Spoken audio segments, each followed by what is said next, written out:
Alright, g'day guys. I'm here in the Hunter Valley, New South Wales. I'm photographing a wedding tomorrow, and a few people online have asked if I can do a video just going over some of the preferred gear that I usually go through.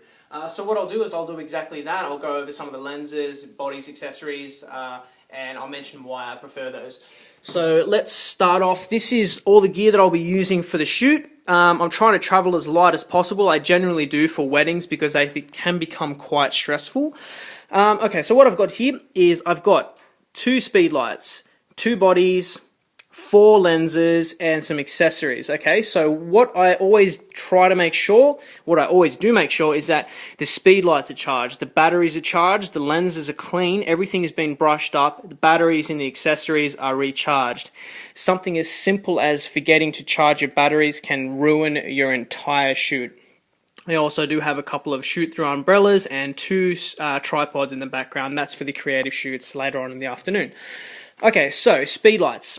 I also have a lime and an amber gel. These will be used for the creative shoots. Basically, these are going to save my ass when it starts to get low for ambient light. Once it gets to about 4 or 5 o'clock, when we're not in daylight savings, I have to use the speed light.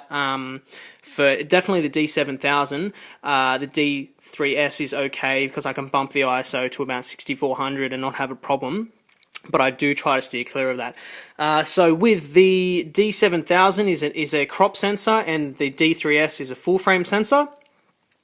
The D7000 is housing a 24-70 2.8, but because it's a 1.5 times crop factor, the 24-70 equivalents to a 36-105 2.8. So that's a really good focal length for me. It gives me a little bit more reach.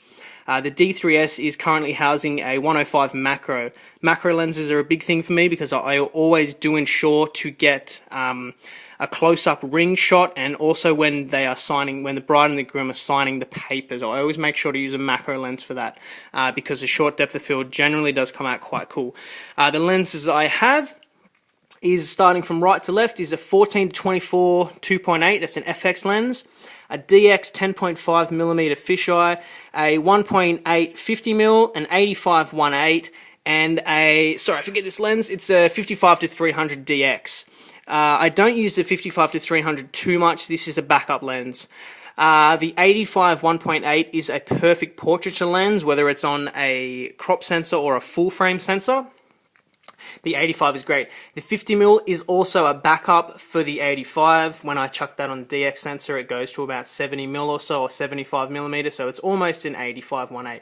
The 10.5mm fisheye is generally what I will use for, I'll do 1 or 2 wide shots of the group. Fisheye are a very specific lens. You don't want to use them for every photograph. A lot of sports photographers use them, and it's not the best lenses for weddings. 1 or 2 shots is awesome, but no more than that.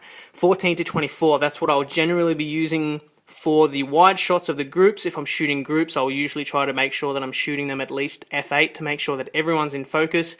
This is a 2.8 lens, so it is very fast with its aperture, but you don't want to shoot groups at 2.8 because people on the left, people on the right are going to be out of focus, and people in the middle are going to be sharp. When you blow that up, you will be able to notice it straight away. Okay, a couple of just very, very cheap eBay speed light accessories for off-camera flash. They work fine. Sync limit of 1/200, so they're not pocket wizards or radio poppers, so that's okay.